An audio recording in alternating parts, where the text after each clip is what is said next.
So if you open the book of Genesis, somewhere in like the first few chapters, you'll read that a man named Methuselah lived to be 969 years old. Right. Now, for centuries, we've approached a detail like that with a very specific, limited set of modern expectations, right?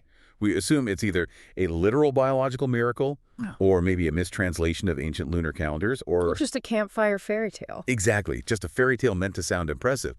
But what if it's none of those? Yeah. What if the number 969 is actually a highly advanced, mathematically perfect acoustic coordinate? Oh, man. I mean, imagine for a second the most sacred texts of human civilization, from the Sumerian pantheons to the Hebrew Bible to the profound dialogues of ancient Greece. Right. What if they were never meant to be read purely as spiritual fantasies or like historical records? Yeah. What if they are, in fact, literal, highly complex spreadsheets disguised as holy books? I mean, it really requires a complete unwiring of how we view our ancestors. We have this deep-seated chronological snobbery today, We assume that because early humans didn't have silicon microchips, they were intellectually primitive. Right, like they were just banging rocks together. Exactly. But the reality is quite the opposite. We are looking at civilizations that solved an incredibly difficult logistical problem regarding data storage and transmission. So our mission for this deep dive is to really explore something called the Algebra of Myth. Yeah. We're going to lean heavily on the, frankly, mind-bending work of musicologist Ernest G. McLain. Brilliant stuff. Yeah. And along with the structural theories of anthropologists like Claude Levi-Strauss and mathematicians like Jean Petito, we are going to unpack how ancient cosmology, tuning theory, and the absolute mathematics of acoustics literally formed the ultimate blueprint of reality. It's wild. It is. And if we strip away the centuries of modern theology for a moment and just look at the raw numbers in these texts, a completely different architectural blueprint emerges. Right. And to get there, think about the problem these ancient thinkers faced. Let's say you are a brilliant civilization in Mesopotamia. Yep. You have discovered the fundamental, mathematically invariant laws of acoustic physics. Right. You understand complex harmonic proportions. You know how to map geometric reality using fractions, and you've built an entire cosmology around this. We don't have hard drives. Exactly. You don't have hard drives. You don't have a standardized, globally recognized system of mathematical notation that is guaranteed to survive the collapse of your empire. Or like the burning of your libraries, right? Or thousands of years of famine and war. Exactly. So how do you preserve your most advanced scientific data? I mean, you can't just chisel a textbook into a stone tablet and hope someone 3,000 years later speaks your specific mathematical dialect. No, you need an incredibly durable, self-replicating storage medium. And the most resilient medium available to human societies is narrative memory. So they took this highly complex, rational systems data and encoded the numbers directly into their stories. They created what is essentially a mathematical zip file. Okay. That is, to give a modern tech analogy, it's like steganography. Yes. For those who don't know, that's the practice of hiding a secret line of code or a computer virus inside an ordinary-looking audio file or like a digital photograph. Right. To the casual observer, it just looks like a picture of a cat or it sounds like a pop song. Yeah. But if you know how to read the underlying data structure, the hidden executable file is right there. Exactly. The ancients took prime numbers and turned them into a pantheon of gods with family dramas. Wow. They took acoustic tuning ratios and turned them into epic world-ending battles. And this framework is actually incredibly intuitive to anyone familiar with deep world building. I mean, consider J.R.R. Tolkien's creation myth for Middle-earth, right? The Ainulin Dale. Oh, that's a perfect example. Right. Because in his universe, the supreme being and the angelic choruses literally sing the cosmos into existence. Right, the harmony creates the physical matter. Yes, and the dissonant chords, introduced by a rebel angel, create the evil and conflict in the physical world. So Tolkien uses music as the ultimate Genesis engine. The song is the architecture of reality. Exactly. But here is the crucial distinction, right? For Tolkien, and for us modern readers, the music of the spheres is a beautiful, poetic metaphor. Right, it's symbolic.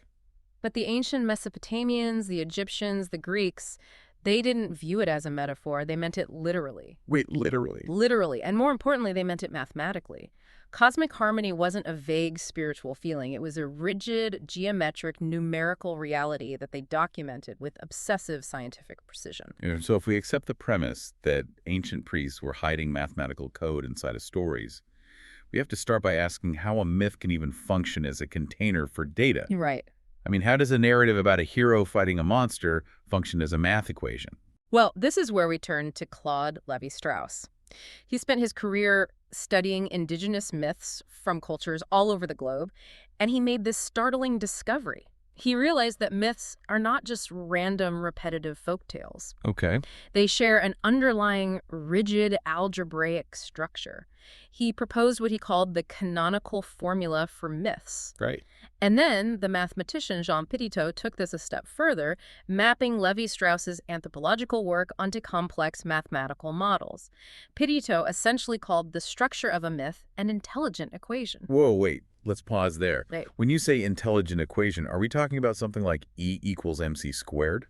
What? How does a story have variables and an equal sign? Think of it more like the Navier-Stokes equations in physics. Okay, we take The ones that govern fluid dynamics. Right, right. Those equations don't just give you a single static number, right? Yeah. They express a universal principle about how a system flows and handles pressure. Okay, I follow. So the solution to a fluid dynamics equation can model the flow of a river or ocean currents or, how air moves over an airplane wing.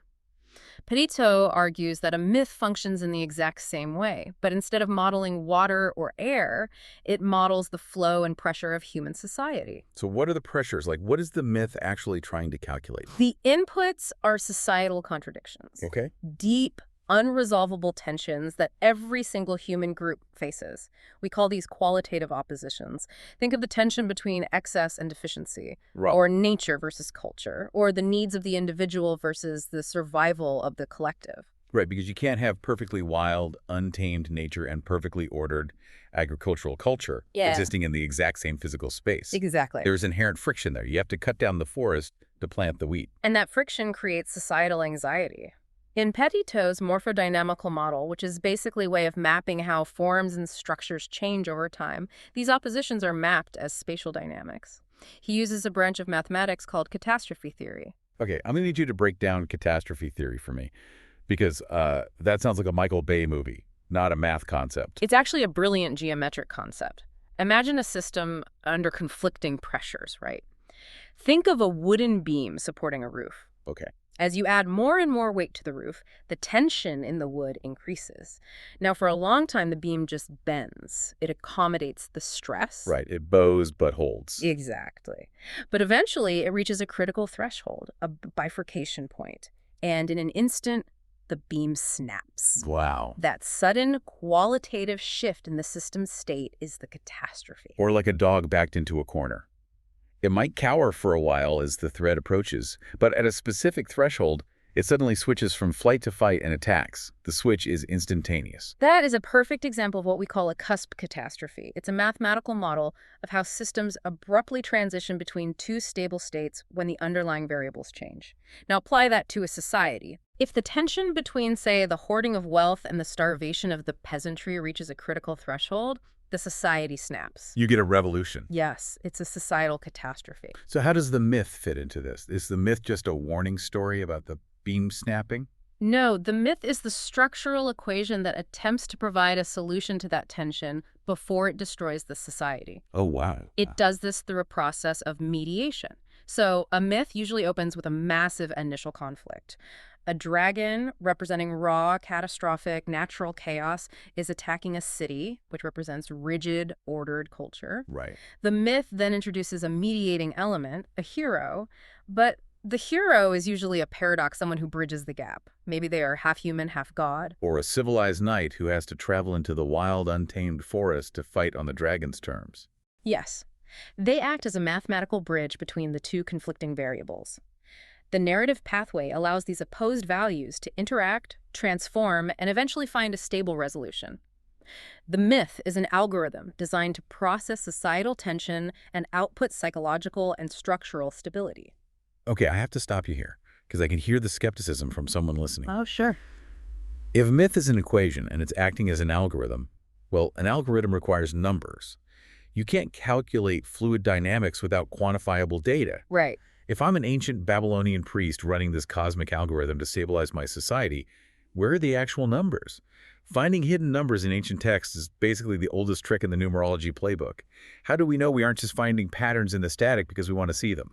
That is the exact skepticism Ernest G. McLain faced, and it's why his work is so revolutionary. He didn't just invent a code, you know?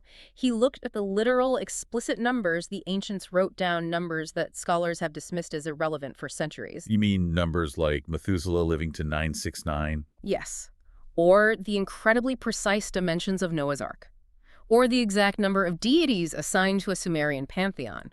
Or Plato, in his political philosophy, suddenly dropping a massive, highly specific number like 12,960,000 to describe a perfect society. Right, which seems crazy on its face. Exactly. For thousands of years, academics assumed these were just rhetorical exaggerations. You know, they'd say, Methuselah didn't really live to 969. It's just a poetic way of saying he was very old and respected. But McLain says no, don't ignore the data. McLain proves mathematically that they are not exaggerations. They are precise, literal acoustic data points. Wow. They are the numerical values that you plug into the structural equations Levi-Strauss and Petito identified. They map flawlessly onto the physics of tuning a musical instrument. Which brings us to a massive question. If you were going to build a comprehensive mathematical model of reality, a unified theory of the universe, why base it on music? Right. Why are the acoustics of a harp the variables in these ancient mythic equations? To understand the why, we have to move out of the realm of abstract mythology and step into the physical, dirty, undeniable mechanics of early human survival and craftsmanship. We have to look at the physical baseline of cosmic truth. Okay, let's set the scene. I want you to imagine you are an ancient human. We're talking early Mesopotamia, maybe Egypt. You have a rudimentary instrument, perhaps a hunting bow repurposed for sound. Yeah. It's a piece of wood with a single animal gut string stretched tightly across it. A simple object, but one that physically demonstrates the hidden architecture of reality. So you pluck that string, it vibrates, and it displaces the air around it, creating a sound wave. You hear a specific pitch, let's call that pitch the fundamental, the baseline. Right. Now take your finger and pinch that string exactly in the physical center. You divide the string into a ratio of 1 to 2. You pluck either half. What happens? You hear the exact same note, but it is higher. You hear an octave. Right. Now, what if you slide your finger down and pinch the string at exactly 2/3 of its length, a ratio of 2 to 3? You pluck it. You hear what we call a perfect fifth. If your original baseline note was a C, you are now hearing a G. For a modern reference, think of the first 2 notes of the Star Wars main theme. Oh, yeah. Dun, D-U-N. That leap, that powerful, stabilizing harmonic jump, is a perfect fifth. And if you pinch the string at 3/4 of its length, a 3 to 4 ratio, you get a perfect fourth. That's the first 2 notes of Here Comes the Bride. What is truly profound about this is the physical discovery of it. By sliding a finger up and down a vibrating string, an ancient human is doing algebra with their ears. Yeah. Arithmetic is no longer a concept existing purely in the mind. It is a physical sensation. You can feel the resonance in your chest. It's math made manifest. And here is the realization that changed the course of human history. Huh. These acoustic ratios are perfectly invariant. Meaning they are absolute laws, they do not change. Never. A 1 to 2 ratio of a string will always produce an octave. A 2 to 3 ratio will always produce a perfect fifth. It doesn't matter if you are playing a tiny lyre made of sheep gut or a massive piano with steel strings. Right. It is a thermodynamic physical law. The math of an octave is the same here in this room as it is on a planet on the other side of the Milky Way. That thought alone is staggering. You don't invent a perfect fifth, you discover it. It is hard-coded into the fabric of the universe. So imagine the psychological impact on the ancient society that first mapped this out. You realize you have stumbled upon the absolute unchanging geometric baseline of existence. Oh, wow. The universe has an invisible, rational structure, and it speaks that structure to us through sound. But I want to ground this, because it's easy to get lost in the philosophy of the music of the spheres. Were these people just sitting in temples theorizing about this, or was there a practical application? Because survival in the ancient world didn't leave a lot of time for abstract acoustic physics. Oh, the application was intensely practical. Building a functional, multi-stringed musical instrument is an engineering nightmare. You can't just take a wooden frame, tie 10 strings to it at random lengths, and expect it to sound like anything other than chaotic noise. Right, obviously. If your society is investing exactly, by making the mathematics sacred, they guaranteed that the blueprints for instrument building, and therefore the foundational laws of physics, would be memorized, protected, and passed down flawlessly from generation to generation. Plucking a harp in a temple wasn't just making music. The priest was physically manipulating the structural integrity of reality. Okay, so I follow the physics. We have a string, we have fractions 1/2, 2/3, 3/4, and we understand that these fractions represent the invariant laws of nature. Right. But we still have the steganography problem. How do you turn a math equation about a harp string into a pantheon of gods with names and personalities? That requires us to look at the prime numbers. In ancient tuning theory, all of the essential harmonic ratios are generated by a very specific, limited set of numbers. The prime numbers 2, 3, and 5. Just those three. What about 7 or 11? In the foundational construction of ancient musical scales, primes larger than 7 play no role. If you start dividing a string into 7s or 11s, the resulting pitches sound incredibly dissonant and foreign to the basic harmonic structures they were building. Okay. It all came down to 2, 3, and 5. And because these three prime numbers were the active agents literally creating reality, the ancients personified them. They anthropomorphized the numbers. So let's meet the cast of characters in this acoustic algebra. Let's start with the number 2. Right. In ancient acoustic theology, the number 2 is the mother. It represents cyclic identity. When you multiply a frequency by 2 or divide a string by 2, you generate the octave. Right. Musically, an octave is the exact same pitch class, just existing in a higher or lower register. A low C and a high C are functionally the same identity in a scale. So it doesn't create a new note. It Yeah. just reproduces the original identity. Right. It leaves the pitch class unchanged. Therefore, the number 2 is the cosmological mother. It is the symbol of stability, boundaries, and reproduction. It creates the geometric matrix, the upper and lower limits within which all the other tones will be born. So if 2 is the stable mother, setting the boundaries of the octave, what is the number 3? The number 3 is the male, or the wanderer. Unlike 2, when you divide a string by 3, you introduce an entirely new pitch class into the system.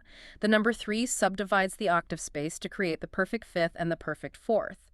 It drives the harmony away from the baseline identity. It explores new territory. It breaks the cycle of the same note. Yes, and therefore, in mythological terms, 3 is dynamic, restless, and even warlike.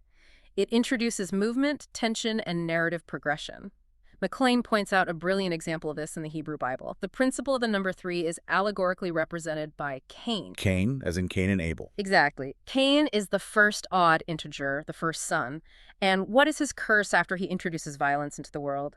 He is destined to be a restless wanderer on the earth. Oh, wow. But it gets deeper. If you trace the genealogy of Cain in the book of Genesis, he is the direct ancestor of a man named Jubal. And the text explicitly identifies Jubal as the father of all those who play the lyre and pipe. Okay, that gives me chills. The biblical lineage of the very first musician is directly, explicitly tied to the mythological personification of the number 3, which is the exact prime number required to generate the musical fifth and fourth on a lyre. Yep. That cannot be an accident. It is entirely by design. It's the zip file opening up. Wow. And then we have the number 5. If 3 gives us the rigid, somewhat hollow structure of the fifths and fourths, the prime number 5 generates the major and minor thirds. It fills in the gaps, it adds complexity, warmth, and what acoustic theorists refer to as flesh to the tuning system. It is the human number. So our prime variables are 2, 3, and 5. The mother, the wanderer, the human. But having variables is only half the battle. You need an arithmetic system to run them through.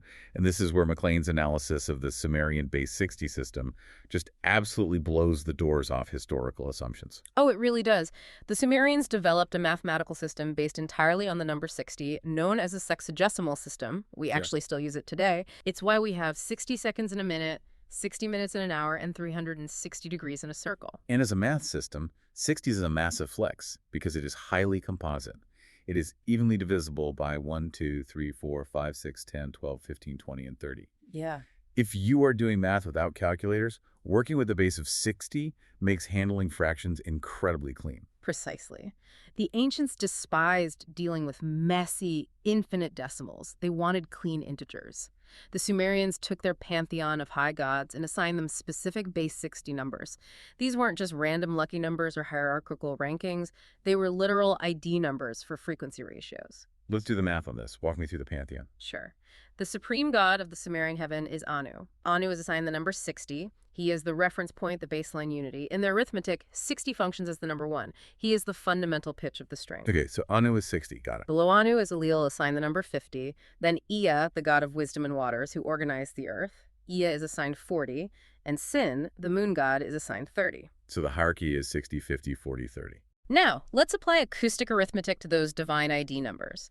Let's look at the relationship between Ea, the god of wisdom, and Sin, the moon god, 40 and 30. Okay. If you put that into a ratio, 40 to 30, and reduce the fraction, what do you get? 40 over 30. That reduces cleanly to 4 over 3, a 4 to 3 ratio. And what is the 4 to 3 ratio in acoustics? It's the perfect fourth. Exactly. What about Anu and Ea, 60 and 40? Well, 60 over 40 reduces to 3 over 2. The 3 to 2 ratio, wait, that's the perfect fifth. Yeah. And the supreme god Anu compared to the moon god Sin, 60 to 30. 2 to 1. The octave. The familial relationships, the power dynamics, and the mythological alliances of the Sumerian gods are actually a literal mathematical readout of the foundational ratios of acoustic physics. That is just wild to me. The pantheon is a tuning matrix. It's a spreadsheet. We've been looking at a spreadsheet and calling it a fairy tale for like millennia. It gets even more precise. Yeah. McLain demonstrates how this Sumerian system establishes a permanent invariant musical proportion. The formula they derived is 6 to 8 as 9 is to 12. Let's break that proportion down. Where do those specific numbers come from? It's about finding the structural pillars of a musical scale using the arithmetic and harmonic means. Look at the outer boundaries of the formula, 6 and 12. That's a 1 to 2 ratio, so the outer boundary is the octave. Right. We're looking at the space inside one single octave. Exactly. Now let's locate the perfect fifths inside that octave space. The ratio for a fifth is 2 to 3. In our set of numbers, 6 to 9 is a 2 to 3 ratio, and 8 to 12 is also a 2 to 3 ratio. Okay, so the numbers 8 and 9 represent the mathematical placement of the perfect fifths, ascending from the bottom and descending from the top. Now find the fourths. The ratio is 3 to 4. 6 to 8 is a 3 to 4 ratio, and 9 to 12 is a 3 to 4 ratio. So 8 and 9 are the exact crossing points. They are the intersecting pillars of the perfect fifths and perfect fourths inside the octave of 6 and 12. Yes. And here is the defining acoustic revelation. What happens when you look at the crucial ratio in the very middle of this perfectly symmetric architecture? What is the ratio between 8 and 9? Well, 8 to 9. That doesn't reduce. It's just 8 to 9. Wait, in acoustic math, an 8 to 9 ratio is the mathematical definition of a whole tone. It's the exact auditory distance between a C and a D on a piano. Exactly. This proportion 6 to 8 as 9 is to 12 establishes the absolute invariant baseline of what the history books call Pythagorean tuning. But if I follow this timeline, Pythagoras didn't invent this. He absolutely did not. We give the ancient Greeks the credit for this massive intellectual leap in mathematics and music theory. But you just proved that the exact same geometric tuning system is embedded in the literal names of Sumerian gods from 3000 BC, thousands of years before Pythagoras was even born. That is the most likely historical reality. Pythagoras traveled extensively to Babylon and Egypt. He studied their temple systems, he learned the mathematics, and he brought it back to Greece. The only difference is that Pythagoras stripped away the mythological wrapping paper. He took the math out of the steganography. The myth of the god Ea organizing the waters of the girth is functionally a mathematical treatise on how base 60 reciprocals organize the chaos of a vibrating string into a functional musical scale. So if you have your prime variables, the mother, the wanderer, the human, and you have your base 60 arithmetic matrix, you are ready to write complex equations. You can run the algorithm. And when ancient authors run these complex tuning equations, the output on the page looks like philosophy, holy wars, and divine legislation. Yes. Which brings us to how this is applied in specific texts. Let's look at how this acoustic algebra acts as the hidden architecture for two of the most foundational pillars of Western civilization, the dialogues of Plato and the Hebrew Bible. Let's start with Plato. We know him as the father of Western philosophy, the guy who wrote about the allegory of the cave and ideal forms. Plato is a philosopher, yes, but McLain argues he is also the last great harmonical mythographer of the ancient European world. He inherited the Babylonian acoustic system and wove it into his political and metaphysical treatises. If you read Plato's dialogue, the Timaeus, he describes the creator forming the world soul. Okay. The creator takes the raw material of primordial chaos and starts dividing it into integer portions, but he doesn't do it randomly. He reassembles the cosmos using the exact musical pattern of the Greek Dorian tetrachord. I need a quick definition of a tetrachord for you listening. A tetrachord is essentially a four-note sequence spanning the interval of a perfect fourth. It was the fundamental building block of ancient Greek musical scales.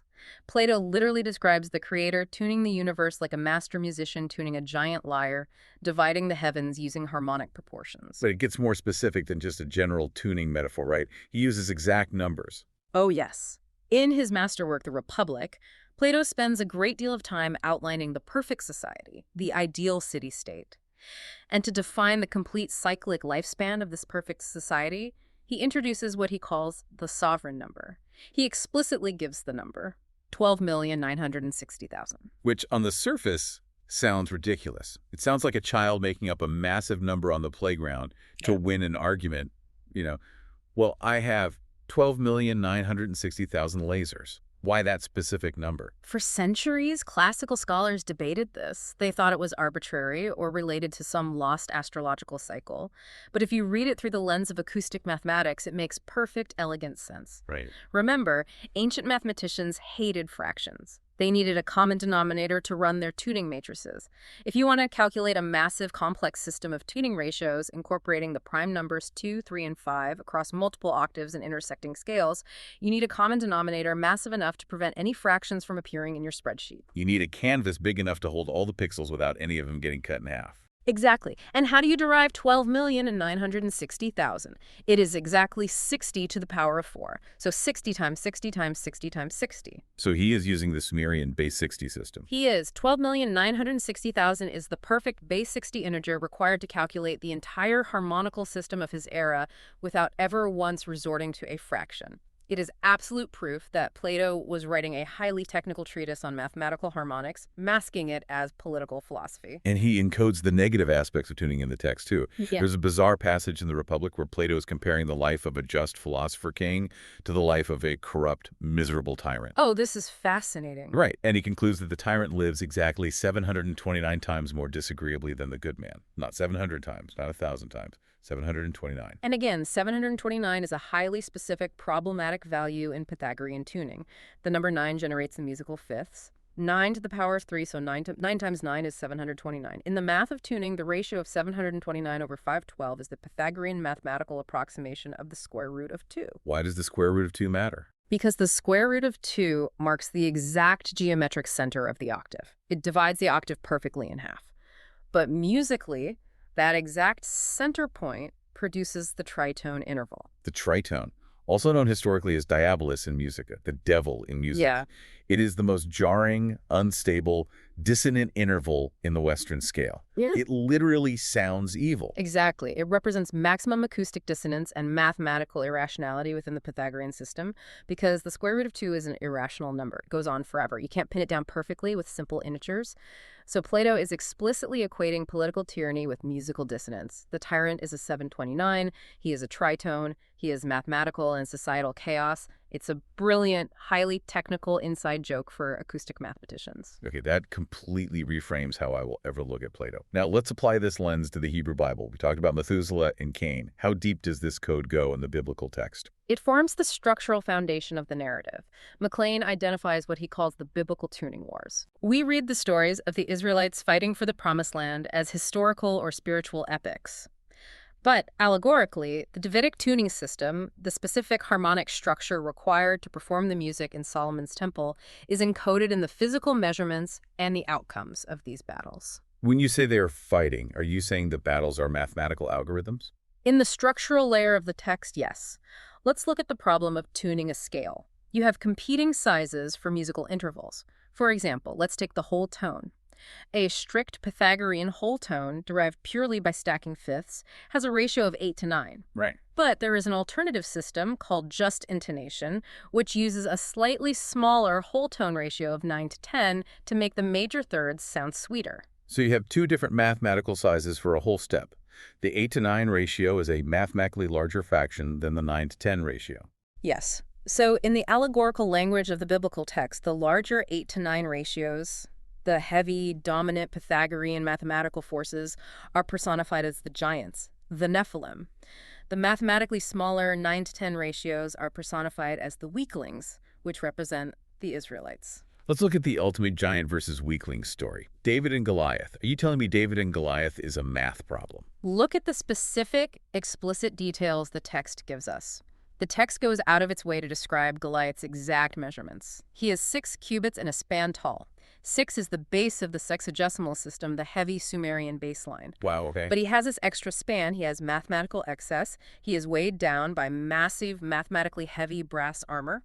He represents the overarching, oppressive Pythagorean 8 to 9 whole tone. And David? David rejects the heavy armor.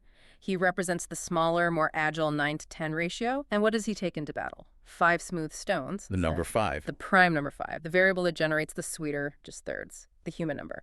Exactly. David introduces the prime number 5 into the rigid, oppressive, base 60 Pythagorean system of Goliath. The stone sinks into Goliath's forehead, resolving the conflict. It is an allegorical equation about the mathematical struggle of Diophantine approximation. Let's define Diophantine equations for a second. That essentially means algebraic equations where you are only allowed to use whole integers as solutions. You can't use fractions or decimals to make the equation balance. Right. It's the struggle to balance mathematical excess and deficiency using only whole numbers. You are trying to fit these slightly mismatched whole tones together to make a scale perfectly harmonious. The biblical narrative of these wars is a repository of tuning lore. It teaches the temple priest how to balance the heavy, excessive mathematical force of the giants against the lighter deficiency of the weaklings to achieve the perfect Davidic tuning for the temple harps. But in the biblical stories, the Israelites, the 9 to 10 weaklings, don't just win because they're better at math. They usually win against impossible odds. And the text attributes this to divine intervention, to miracles. Which is the text's profound way of acknowledging a devastating truth about acoustics. You cannot solve this mathematical problem through pure, brute force rational calculation. No matter how perfectly you run the numbers, the scale will never close perfectly. To make the music work, to survive the battle, you have to rely on a slight, irrational compromise. In theological terms, you have to rely on grace. And this realization leads us to the most profound and frankly the most tragic realization in this entire ancient system, the realization that forces the need for that grace. It's the ultimate systemic tension. Let's talk about the comma and cosmic dissonance. This is the existential crisis that haunts the ancient world. You build this beautiful, perfectly rational, divinely inspired system of numbers. 1 to 2 is the octave, 2 to 3 is the fifth, 3 to 4 is the fourth. It all interlocks perfectly. The math is elegant, the gods are aligned. But there is a massive flaw embedded in the physics of the universe itself. No matter how hard you try, the math of a perfect fifth and the math of a perfect octave never ever perfectly align. Walk me through the exact math of this failure, because if the prime numbers 2, 3, and 5 are the perfect building blocks of reality, shouldn't they build a perfectly flush house? You would think so. Let's look at the Pythagorean system. The fundamental building block of a melody is the whole tone, the ratio of 8 to 9. To build a complete octave scale, you logically stack 6 whole tones on top of each other. C to D, D to E, E to F sharp to G sharp to A sharp to C. That is 6 steps. Okay, 6 whole steps should logically return you back to the octave, back to the 1 to 2 ratio. Let's do the math. Stacking 6 whole tones means calculating 9 to the 6th power over 8 to the 6th power. If you multiply 9 times 9 times 9 times 9 times 9 times 9, you get 531,441. Okay, 531,441. If you calculate 8 to the 6th power, you get 262,144. To compare that fraction to the octave, we double the bottom number to represent the 1 to 2 ratio. So we are comparing the top number, 531,441, to the target bottom number, which is 524,288. Wait, 531,441 versus 524,288. Those are not the same number. No, they are not. They are off by a tiny, jagged fraction, roughly a ratio of 73 to 74. This microtonal gap, this tiny sliver of acoustic space where the math fails to close the circle, is called the Pythagorean comma. It's like building a circular house. You lay the bricks around the perimeter perfectly, one by one, but when you finally get back to the front door to complete the circle, the final gap is a quarter-inch too small for the last brick. That is a brilliant analogy. If you tune a piano perfectly using the mathematical ratio of 8 to 9 for every step, by the time you get to the top of the scale, you will overshoot the octave. The note will be sharp, it will sound out of tune. And if you try to tune a piano using perfect fifths, jumping by 2 to 3 ratios after 12 jumps, you also overshoot the octave by the exact same comma. The Pythagorean comma and its sibling, the syntonic comma, which deals with the failure of the major thirds to align, are the ultimate systemic tensions. They are the mathematical proof, embedded in the very thermodynamics of sound waves, that the universe is inherently, fundamentally, slightly dissonant. You cannot have a perfectly closed, mathematically pure tuning circle. It is a physical impossibility. Think about what this means for an ancient philosopher. If the numbers are the literal gods, this means the gods themselves are flawed. The divine order has a crack in it. The architecture of reality is mathematically imperfect. That realization must have been utterly terrifying. It is a cosmic tragedy. It is the realization that absolute rational perfection is impossible in the physical realm. So how do these myths, these algorithms, handle this catastrophe? How do they solve Petito's equation when the math refuses to cooperate? They demand compromise. They realize they have to cheat the math. To make the piano playable in every key, you have to temper the scale. Exactly. You cannot have perfect intervals. So you slightly detune every single note. You shrink every perfect fifth by a tiny, barely perceptible fraction of a comma. You take that inherent error, that dissonance, and you distribute it equally across the entire system. This is called equal temperament. It means no single interval is mathematically pure anymore, but the whole system functions beautifully together. It is a holistic, spiritual resolution to an unsolvable, rational problem. The resolution to the contradiction isn't finding a perfect, rigid formula. The resolution is accepting the inherent flaw of existence and sharing the burden of it across the entire community. Yes. And we see this exact metaphor mapped onto society everywhere in ancient texts. In Plato's political theory, he warns about the inevitable dissension in the state. He knows a perfect utopia is mathematically impossible because human nature has a comma. Look at the ancient calendar systems. The ideal geometrically perfect calendar was 360 days, a perfect tuning circle, 60 times 6. But the actual solar year, the physical reality of the Earth orbiting the Sun, is roughly 365.25 days. There is a temporal comma. The universe overshoots the beautiful math by 5 days. So how did the Egyptians and other ancient cultures solve this? Did they force the math and let their seasons drift into chaos? No. They added 5 epigomenal days, or election days, to the end of the year. They accepted the rational 360-day structure for their administration, but appended a necessary, irrational compromise to stay in sync with the cosmos. Just like David needing divine grace to defeat the mathematical giant, these societies realize that demanding absolute, rigid purity ultimately destroys the system. To make the music play, you have to temper the scale. You have to sacrifice absolute intellectual purity for functional, holistic harmony. Precisely. The myths are teaching us that survival requires temperament. I want to connect this directly back to you, the listener, because this deep dive isn't just about ancient Babylonians tuning harps or decoding base 60 math in Plato. This is a profoundly relevant philosophical framework for how we live today. Think about your own life. Think about your organizations, your career trajectories, your relationships, your personal belief systems. We are all, every day, dealing with our own Pythagorean commas. We all have those tiny, unavoidable dissonances, the moments where the perfectly rational, idealized plan in your head collides with the messy, irreducible friction of reality. Right. You build what you think is a perfect system. A flawless productivity schedule, a perfect ideological framework, a perfectly mapped out relationship, and you stack the bricks one by one.